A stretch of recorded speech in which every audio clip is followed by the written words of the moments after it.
ಈಗಿನ ಹೆಸರೇನಪ್ಪ? ಸೊ ಇದ್ರಾಗೆಲ್ಲ ಗೊತ್ತಲ್ವಾ? So ಏನೇನಂತ explain ಮಾಡಿ.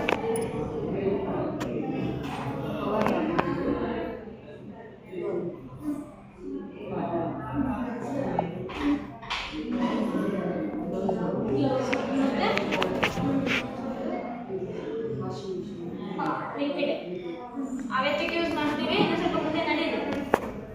ಅವೆತ್ತಿಗೆ ಯೂಸ್ ಮಾಡ್ತೀವಿ. ವೈಟ್ ಬಟ್ಟೆಗಳಿಗೆ ಯೂಸ್ ಮಾಡ್ತೀವಿ. ಸೊ ಅದ್ರ ಬಗ್ಗೆ ಗೊತ್ತಲ್ವಾ? ಗನ್